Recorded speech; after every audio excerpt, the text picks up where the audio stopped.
ನಮಸ್ಕಾರ ಸ್ನೇಹಿತರೆ, ನಮ್ಮ ಮೈಥಾಲಜಿ ಮೀಡ್ಸ್ ಮೀ ಚಾನೆಲ್ಗೆ ನಿಮಗೆಲ್ಲರಿಗೂ ಸ್ವಾಗತ. ಸರಳ ಸುಂದರ ಕಾಂಡ. ಶ್ರೀ ಸೀತಾರಾಮ ಹನುಮದ್ಭ್ಯೋ ನಮಃ. ಶ್ರೀ ಗುರುಭ್ಯೋ ನಮಃ. ರಾವಣನ ಭೇಟಿ. ಆಂಜನೇಯನು ರಾವಣನನ್ನು ನೋಡಿದನು. ಚಿನ್ನದ ಕಿರೀಟ, ಸುವರ್ಣಾಭರಣ, ರೇಷ್ಮೆಯ ವಸ್ತ್ರ ಧರಿಸಿ ಚಂದನ ಲೇಪಿತನಾಗಿ ಅವನು ಸಿಂಹಾಸನದಲ್ಲಿ ಕುಳಿತಿದ್ದನು. ಅವನ ದೇಹ ಕಾಡಿಗೆಯಂತೆ ಕಪ್ಪಾಗಿತ್ತು. 10 ತಲೆ, 20 ಬಾಹುಗಳು.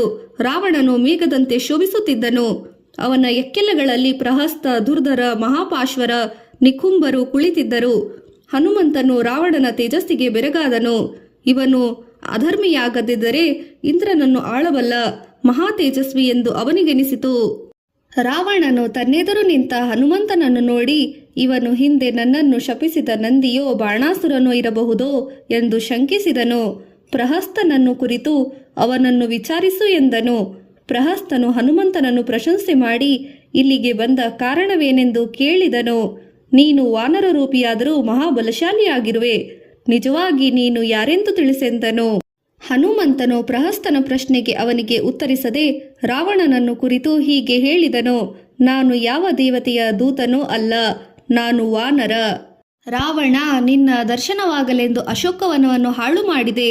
ನನ್ನನ್ನು ಯಾವ ಅಸ್ತ್ರವು ಏನೂ ಮಾಡಲಾರದು. ಬ್ರಹ್ಮಾಸ್ತ್ರಕ್ಕೆ ಮಾತ್ರ ಮಣಿದೆ.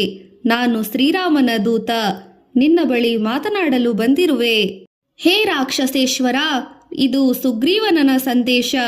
ನಿನ್ನ ಯೋಗಕ್ಷೇಮವನ್ನು ವಿಚಾರಿಸಿದ ಆತನು ಒಂದು ಕೆಲಸಕ್ಕಾಗಿ ನನ್ನನ್ನು ಇಲ್ಲಿಗೆ ಕಳುಹಿಸಿದ್ದಾನೆ. ದಶರಥನ ಪುತ್ರನಾದ ರಾಮನು ತಂದೆ ಆಜ್ಞೆಯಂತೆ ಪತ್ನಿ ವಿದೇಹ ಜನಕನ ಮಗಳಾದ ಸೀತೆಯೊಡನೆ ದಂಡಕಾರಣ್ಯಕ್ಕೆ ಬಂದನು. ಮಹಾಪತಿವ್ರತೆಯಾದ ಆಕೆ ಕಾಡಿನಲ್ಲಿ ಕಳೆದು ಹೋದಳು. ಸೀತೆಯನ್ನು ಅರಸುತ್ತಾ ರಾಮನು ಋಷ್ಯಮುಖ ಪರ್ವತಕ್ಕೆ ಬಳಿ ಬಂದಾಗ ಅವನಿಗೆ ಕಪಿವೀರ ಸುಗ್ರೀವನ ಸ್ನೇಹವಾಯಿತು. ರಾಮನು ವಾಲಿಯನ್ನು ಕೊಂದ. ಸುಗ್ರೀವನಿಗೆ ರಾಜ್ಯಾಭಿಷೇಕವನ್ನು ಮಾಡಿದ. ಒಂದೇ ಬಾಣದಿಂದ ಮಹಾಬಲ ವಾಲಿ ಹತನಾದನು. ವಾಲಿಯ ಬಲ ನಿನಗೂ ತಿಳಿದಿದೆ. ನಾನು ವಾಯುಪುತ್ರ ಹನುಮಂತ. ಸೀತೆಯನ್ನು ನೋಡಲು ಸಾಗರ ದಾಟಿ ಇಲ್ಲಿಗೆ ಬಂದೆ. ನಿನ್ನ ಉದ್ಯಾನವನದಲ್ಲಿ ಆಕೆಯನ್ನು ಕಂಡೆ. ನೀನು ಧರ್ಮ ತಿಳಿದವನು. ಪರಸ್ತ್ರೀಯನ್ನು ಬಂಧಿಸುವುದು ಸರಿಯಲ್ಲ. ಸೀತೆಯನ್ನು ರಾಮನಿಗೊಪ್ಪಿಸು. ನೀನು ತಪಸ್ವಿ. ಅಧರ್ಮದಿಂದ ತಪಶಕ್ತಿಯನ್ನು ಹಾಳು ಮಾಡಿಕೊಳ್ಳಬೇಡ. ರಾಮನು ಪರಾಕ್ರಮದಲ್ಲಿ ಮಹಾವಿಷ್ಣುವಿಗೆ ಸಮ. ಅವನಿಗೆ ಸಮ ಯಾರೂ ಇಲ್ಲ. ಶ್ರೀರಾಮನಿಗೆ ಅಪಚಾರವೆಸಗಿದರೆ ನೀನು ಉಳಿಯಲಾರೆ ಎಂದು ಹಿತವಚನವನ್ನು ನುಡಿದನು. ರಾವಣನು ತನಗೆ ಅಪ್ರಿಯವಾದ ಈ ಮಾತುಗಳನ್ನಾಲಿಸಿ ಕುಪಿತನಾಗಿ ಈ ಕಪಿಯನ್ನು ಕೊಲ್ಲಿರೆಂದು ತನ್ನ ಸೇವಕರಿಗೆ ಹೇಳಿದನು. ಆಗ ಅವನ ಸೋದರ ಹಾಗೂ ಧರ್ಮಜ್ಞನಾದ ವಿಭೀಷಣನು ದೂತವಧೆ ಯೋಗ್ಯವಲ್ಲ, ಆದರೆ ದಂಡಿಸಬಹುದು ಎಂದು ಸಲಹೆ ನೀಡಿದನು. ರಾವಣನು ಮೊದಲಿಗೆ ಒಪ್ಪಲಿಲ್ಲ. ಕಪಿಯನ್ನು ಕೊಂದರೆ ಯಾವ ಪ್ರಯೋಜನವಿಲ್ಲ. ಅವನು ದೂತ, ಸ್ವತಂತ್ರನೂ ಅಲ್ಲ. ಇವನನ್ನು ಕೊಂದರೆ ಇವನು ಕಳುಹಿಸಿದವರನ್ನು ನಿಗ್ರಹಿಸುವ ಅವಕಾಶ ಬಿರದು. ಆದ್ದರಿಂದ ಯುದ್ಧಪ್ರಿಯನಾದ ನಿನಗೆ ಸದಾವಕಾಶ ತಪ್ಪುತ್ತದೆ ಎಂದು ಮತ್ತೆ ವಿಭೀಷಣನು ನುಡಿದನು. ತಮ್ಮನಾದ ವಿಭೀಷಣನ ಮಾತು ರಾವಣನಿಗೆ ಸರಿಯೆನಿಸಿತು. ಕಪಿಗೆ ಬಾಲವೇ ಭೂಷಣ. ಅದನ್ನು ಸುಟ್ಟರೆ ಕುರುಪನಾದ ಕಪಿ ವಾಪಸ್ಸಾಗಿ ಎಲ್ಲರೂ ನೋಡಲಿ ಎಂದು ತನ್ನ ಸೇವಕರಿಗೆ ಕಪಿಯ ಬಾಲಕ್ಕೆ ಬೆಂಕಿ ಹಚ್ಚಿ ಸುಡಿರೆಂದು ಆಜ್ಞಾಪಿಸಿದನು. ಲಂಕಾ ದಹನ. ರಾಕ್ಷಸರು ಹನುಮನ ಬಾಲಕ್ಕೆ ಬಟ್ಟೆ ಸುತ್ತಿ ಎಣ್ಣೆ ಸುರಿದು ಬೆಂಕಿ ಹಚ್ಚಿದರು. ಇದರಿಂದ ಬಿಡಿಸಿಕೊಳ್ಳಬಹುದಾದರೂ ಲಂಕಾಜಯ ರಾಮನಿಗೆ ಕೀರ್ತಿ ತರಲೆಂದು ರಾಮದೂತನು ತನಗಾದ ಹಿಂಸೆಯನ್ನು ಸಹಿಸಿಕೊಂಡನು. ಆಂಜನೇಯನನ್ನು ರಾಕ್ಷಸರು ಲಂಕಾನಗರ ಬೀದಿಯಲ್ಲಿ ಎಳೆದೊಯ್ದರು. ಲಂಕೆಯ ಜನ ಇವನೇ ಗೂಢಚಾರಿ ಎಂದು ಸಾರಿದರು. ರಾಕ್ಷಸಿಯರು ಸೀತೆ ಈ ಸುದ್ದಿ ತಿಳಿಸಿದರು. ಈ ಸುದ್ದಿ ತಿಳಿದು ಸೀತೆ ಅಗ್ನಿದೇವನನ್ನು ಹನುಮಂತನಿಗೆ ಬಾಧಿಸಬಾರದೆಂದು ಪ್ರಾರ್ಥಿಸಿದಳು. ಆಗ ವಾಯುದೇವನು ಶಿಥಿಲನಾಗಿ ಬೀಸಿದನು. ಬಾಲದ ಮೇಲೆ ಮಂಜಿನ ಗಡ್ಡೆಯನ್ನಿಟ್ಟಿದ್ದಂತೆ ಹನುಮಂತನಿಗಾಯಿತು. ಇದು ಶ್ರೀರಾಮನ ಪ್ರಭಾವವೆಂದು ಅವನು ತಿಳಿದು ಮನದಲ್ಲೇ ರಾಮನನ್ನು ವಂದಿಸಿದನು. ಶ್ರೀರಾಮನ ಮಹಿಮೆ, ತನ್ನ ತಂದೆ ವಾಯುದೇವ ಅಗ್ನಿದೇವರ ಸ್ನೇಹ, ಸೀತಾಮಾತೆಯ ವಾತ್ಸಲ್ಯಗಳಿಂದ ಅಗ್ನಿ ತನ್ನನ್ನು ಬಾಧಿಸುತ್ತಿಲ್ಲ ಎಂದು ಹನುಮಂತನು ನಿರ್ಧರಿಸಿದನು. ಹನುಮಂತನು ಕಟ್ಟಿದ ಹಗ್ಗಗಳಿಂದ ಬಿಡಿಸಿಕೊಂಡು ಮತ್ತೆ ಬೃಹದ್ರೂಪ ತಾಳಿ ಲಂಕಾನಗರಿಯ ಮಹಾದ್ವಾರದ ಅಗುಳಿಯಿಂದ ರಾಕ್ಷಸರನ್ನು ಬಡಿದು ಕೊಂದನು. ಆತನು ಸೂರ್ಯನಂತೆ ಪ್ರಜ್ವಲಿಸಿದನು. ಹನುಮಂತನು ಲಂಕೆಯಲ್ಲಿನ ಮನೆಯಿಂದ ಮನೆಗೆ ಹಾರಿ ಸುಡುತ್ತಾ ಬಂದನು. ರಾಕ್ಷಸರ ಗೃಹಗಳು ಭಸ್ಮವಾದವು. ಕುಂಭಕರ್ಣ, ಶೋಣಿತಾಕ್ಷ, ಮಕರಾಕ್ಷ, ಸೂರ್ಯಶತ್ರು ಮುಂತಾದ ರಾಕ್ಷಸರ ಭವನಗಳು ಸುಟ್ಟಿ ಉರಿದವು. ವಿಭೀಷಣನ ಮನೆಯೊಂದನ್ನು ಬಿಟ್ಟು ಉಳಿದ ಮನೆಗಳೆಲ್ಲ ಉರಿದು ಹೋದವು. ಗಾಳಿ ಚೂರಾಗಿ ಬೀಸಿ ಜ್ವಾಲೆ ಎಲ್ಲೆಡೆ ಹರಡಿತು. ರಾಕ್ಷಸ ವೀರರು ಸಂಸಾರ ಸಮೇತರಾಗಿ ಸುಟ್ಟು ಹೋದರು. ಉಳಿದವರು ದುಃಖ ಪಡುತ್ತಾ ಓಡಿ ಹೋದರು. ಹೀಗೆ ಲಂಕಾದಹನ ಮಾಡಿ ಸಾವಿರಾರು ರಾಕ್ಷಸರನ್ನು ಕೊಂದು ಕಪಿವೀರನಾದ ಹನುಮಂತನು ತ್ರಿಕೂಟ ಪರ್ವತ ಶಿಖರವನ್ನೇರಿ ಕುಳಿತನು. ದೇವ ಋಷಿ ಗಂಧರ್ವ ಮುನಿಗಳು ಆನಂದಿತರಾದರು. ಕಾರ್ಯ ಸಾಧನೆ ಸಫಲ. ಲಂಕೆಯ ದಹನದ ನಂತರ ತನ್ನ ಬಾಲವನ್ನು ಸಮುದ್ರದಲ್ಲಿ ಅದ್ದಿ ಹನುಮಂತನು ಅದಕ್ಕೆ ತಗುಲಿದ ಬೆಂಕಿಯನ್ನಾರಿಸಿದನು. ಆಗ ಸೀತೆಗೇನಾಯಿತೋ ಎಂಬ ಆತಂಕ ಹನುಮಂತನಿಗಾಯಿತು. ಆದರೆ ಆಕಾಶದಲ್ಲಿ ಚಾರಣರು ಸೀತೆ ಉಳಿದಿರುವುದೆಂದು ಆಕೆಯ ಪಾತಿವ್ರತ್ಯದ ಫಲವೆಂದು ಮಾತನಾಡಿಕೊಂಡಿದ್ದು ಆಂಜನೇಯನಿಗೆ ಕೇಳಿಸಿತು. ತಾನು ಸೀತೆಯನ್ನು ಮತ್ತೆ ಪ್ರತ್ಯಕ್ಷವಾಗಿ ನೋಡಿ ನಂತರ ಹಿಂತಿರುಗಬೇಕೆಂದು ಆತ ನಿರ್ಧರಿಸಿದನು.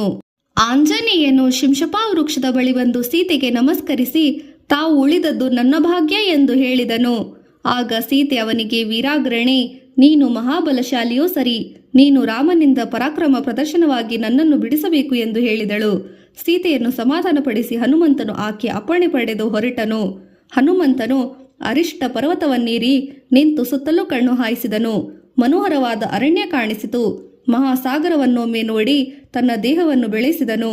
ನಂತರ ಆಕಾಶಕ್ಕೆ ನೆಗೆದನು. ಅವನ ನೆಗೆತದ ವೇಗಕ್ಕೆ ಪಕ್ಷಿ, ಮೃಗ, ವನಚರ, ವಿದ್ಯಾಧರರು ಬೆದರಿ ಚದುರಿದರು. ಅಪಾರವಾದ ಸಾಗರವನ್ನು ಅನಾಯಾಸವಾಗಿ ಹಾರಿ ಹೋಗುತ್ತಿದ್ದನು.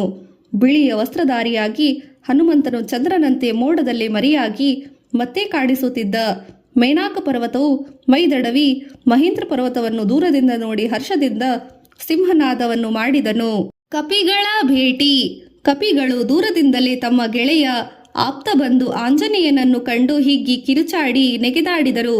ಮಹೇಂದ್ರಗಿರಿಯ ಮೇಲೆ ಪರ್ವತದಂತೆ ಹನುಮಂತನು ಆಕಾಶದಿಂದ ಧುಮುಕಿದನು. ಕಪಿವೀರರು ಅವನನ್ನು ಸುತ್ತುವರಿದು ಹಣ್ಣು ಹಂಪಲು ಗಡ್ಡೆ ಗೆಣಸುಗಳನ್ನು ಕಾಣಿಕೆ ಇತ್ತರು. ಸೀತಾದೇವಿಯನ್ನು ನೋಡಿ ಬಂದೆ ಎಂದು ಸಂಕ್ಷಿಪ್ತವಾಗಿ ವೃತ್ತಾಂತವನ್ನು ತಿಳಿಸಿದನು. ಹನುಮಂತನು ನಂತರ ಅಲ್ಲಿನ ಒಂದು ಬಂಡೆಯೊಂದರ ಮೇಲೆ ಕುಳಿತನು. ಅಂಗದಾದಿ ವಾನರರು ಅವನನ್ನು ಅಪ್ಪಿ ಆನಂದದಿಂದ ಉಬ್ಬಿದರು. ತಮ್ಮ ಬಾಲವನ್ನು ನಿಮಿರಿಸಿ ಸಂತೋಷ ತೋರಿಸಿ ಹನುಮಂತನನ್ನು ಸ್ತುತಿಸಿದರು. ನಮ್ಮ ಪ್ರಾಣದಾತ ನೀನೆಂದರು. ಜಾಂಬವಂತನು, ಮಗ, ನೀನು ಸೀತೆಯನ್ನು ಹೇಗೆ ನೋಡಿದೆ? ರಾವಣನು ಅವಳನ್ನು ಹೇಗೆ ನೋಡಿಕೊಳ್ಳುತ್ತಿದ್ದಾನೆ ಎನ್ನಲು ಆಂಜನೇಯನು ತಾನು ಅಲ್ಲಿಂದ ಹಾರಿದಾಗಿನಿಂದ ನಡೆದ ಎಲ್ಲಾ ಸಂಗತಿಗಳನ್ನೆಲ್ಲ ತಿಳಿಸಿದನು.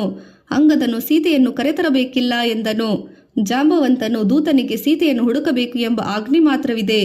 ಶ್ರೀರಾಮನಾಗಲಿ ಸುಗ್ರೀವನಾಗಲಿ ಆಕೆಯನ್ನು ಕರೆತರಲು ಹೇಳಲಿಲ್ಲ. ಪುರುಷ ಸಿಂಹನಾದ ರಾಮನೇ ಅದನ್ನು ಮಾಡಲಿ. ಅದೇ ರಾಮನ ಪ್ರತಿಜ್ಞೆ ಅಲ್ಲವೇ ಎಂದನು. ಕಪಿವೀರರ ಆನಂದ. ಕಪಿವೀರರೆಲ್ಲ ಆನಂದದಿಂದ ಮನೋಹರವಾದ ಸುಗ್ರೀವನ ಮಧುವನಕ್ಕೆ ತಲುಪಿದರು. ಸುಗ್ರೀವನ ಸೋದರ ಮಾವನಾದ ದದಿಮುಖನು ಅವನನ್ನು ರಕ್ಷಿಸಿದನು. ಅಂಗದನ ಅನುಮತಿ ಪಡೆದ ಕಪಿಗಳು ಮಧುವನಕ್ಕೆ ಲಗ್ಗೆ ಹಾಕಿ ಮಧುಪಾನ ಮಾಡಿದರು. ಮದವೀರಿದ ಕಪಿಗಳು ನೆಗೆದಾಡಿದರು. ದದಿಮುಖನನ್ನು ಲೆಕ್ಕಿಸದೆ ಕಚ್ಚಿ ಒದ್ದು ಹೊಡೆದು ಮಧುವನವನ್ನೇ ಬರಿದಾಗಿಸಿದರು. ಹನುಮಂತನು ತನ್ನ ಗೆಳೆಯರಿಗೆ ಮಧುಪಾನ ಮಾಡಿ ಹಿಗ್ಗಿರೆಂದನು. ಅಂಗದನು ದದಿಮುಖನನ್ನು ಘಾತಿಸಿದನು. ಇದರಿಂದ ಕುಪಿತನಾದ ಅವನು ಸುಗ್ರೀವನಲ್ಲಿ ದೂರಿದನು. ಸುಗ್ರೀವನು ಕಪಿಗಳ ಸೀತಾದರ್ಶನ ವಾರ್ತೆಯಿಂದ ಹೀಗೆ ಮಾಡಿರಬಹುದೆಂದು ಊಹಿಸಿ ಕಪಿಗಳನ್ನು ತನ್ನಲ್ಲಿ ಕಳುಹಿಸಬೇಕೆಂದು ಹೇಳಿದನು. ಸುಗ್ರೀವನು ಲಕ್ಷ್ಮಣನಿಗೆ ಈ ವಾರ್ತೆಯನ್ನು ತಿಳಿಸಿ ಕಾರ್ಯಸಿದ್ಧಿ ಸಾಧನೆಯಾಗಿದೆ, ಸೀತೆಯ ಸುದ್ದಿ ತಿಳಿದಿದೆ ಎಂದು ನುಡಿದನು. ಜಾಂಬವಂತ ಅಂಗದ ಹನುಮಂತ ಈ ವೀರತ್ರಯವಿದ್ದಾಗ ಸೊಲೆಂಬ ಮಾತೇ ಇಲ್ಲವೆಂದನು.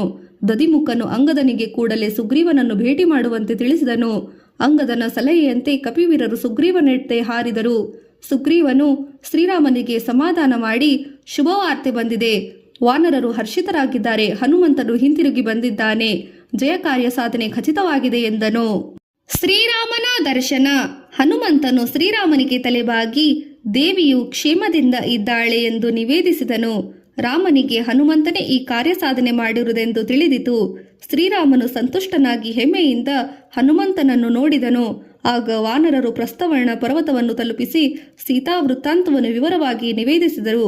ಆಗ ಆಂಜನೇಯನೇ ಶ್ರೀರಾಮನಿಗೆ ಸೀತೆಯ ದರ್ಶನ ಮಾಡಿ ಬಂದ ವಿಚಾರವನ್ನು ವಿವರಿಸಿದನು. ಸೀತಾದೇವಿಯ ಸಂದೇಶವನ್ನು ತಿಳಿಸಿದ ನಂತರ ಆಕೆ ಹೇಳಿದ ವಾಯಸ ವೃತ್ತಾಂತವನ್ನು ನೆನಪಿಸಿ ಶ್ರೀರಾಮನಿಗೆ ಸೀತಾದೇವಿಯತ್ತ ಚೂಡಾಮಣಿಯನ್ನು ಸಮರ್ಪಿಸಿದನು. ಶ್ರೀರಾಮನು ಚೂಡಾಮಣಿಯನ್ನು ಎದೆಗೊತ್ತಿಕೊಂಡು ಗಳಗಳನ್ನೇ ಅತ್ತನು. ಲಕ್ಷ್ಮಣನು ಕಣ್ತುಂಬಿ ಅತ್ತು ಬಿಟ್ಟನು. ಈ ರತ್ನವನ್ನು ನೋಡಿ ನನ್ನ ಹೃದಯವೇ ಕರಗಿದೆ ಎಂದು ಸುಗ್ರೀವನಿಗೆ ಹೇಳಿದನು. ಹನುಮಂತನಿಂದ ಸೀತೆ ಹೇಳಿದ ಮಾತುಗಳನ್ನು ಮತ್ತೆ ಕೇಳಿ ತಿಳಿದನು. ಹನುಮಂತನು ರಾಮನಿಗೆ ಸೀತಾ ಸಂದೇಶವನ್ನು ವಿಸ್ತಾರವಾಗಿ ತಿಳಿಸಿದನು. ಸೀತೆಯು ತನಗೆ ಶ್ರೀರಾಮನೇ ರಾವಣನ ಬಂಧನದಿಂದ ಬಿಡುಗಡೆ ಮಾಡಲೆಂದು ತಿಳಿಸಿದಳೆಂಬುದನ್ನು ಹೇಳಿ ಅಂಜನಾಸುತನು ದೇವಿ ಕುಶಲದಿಂದ ಇದ್ದಾಳೆ ಎಂದು ಮತ್ತೆ ಹೇಳಿದನು. ಹನುಮಂತನು ತಾನು ಸೀತಾದೇವಿಗೆ ಶ್ರೀರಾಮನ ಪರಾಕ್ರಮ, ಕಪಿಸೇನಾಬಲ, ಲಕ್ಷ್ಮಣನ ಪರಾಕ್ರಮದ ಬಗ್ಗೆ ತಾನು ಮತ್ತೆ ನೆನಪಿಸಿದೆ. ವಿರಹ ದುಃಖದಿಂದ ಬಳಲಿದ ಆಕೆಗೆ ಇದರಿಂದ ಮನಸ್ಸಿಗೆ ಶಾಂತಿ ಲಭಿಸಿದೆ. ಆಕೆ ಕಾತುರದಿಂದ ನಿಮ್ಮನ್ನು ನಿರೀಕ್ಷಿಸುತ್ತಾಳೆಂದು ಹೇಳಿದನೆಂದು ಧೈರ್ಯ ನೀಡಿದನು ಎಂಬಲ್ಲಿಗೆ ಶ್ರೀಮದ್ ವಾಲ್ಮೀಕಿ ರಾಮಾಯಣದ ಸುಂದರಕಾಂಡವು ಸಂಪೂರ್ಣವಾಗಿತು. ಜೈ ಸೀತಾರಾಮ್. ಸಕಲ ಜನತೆಗೂ ಒಳಿತಾಗಲಿ. ದೇಶದ ನಾಯಕರು ನ್ಯಾಯ ಮಾರ್ಗದಿಂದ ಆಡಳಿತ ನಡೆಸಲು, ಗೋವುಗಳಿಗೆ, ಸಜ್ಜನರಿಗೆ, ಸಕಲ ಜೀವಿಗಳಿಗೂ ಶುಭವಾಗಲಿ. ಶುಭಮಸ್ತು.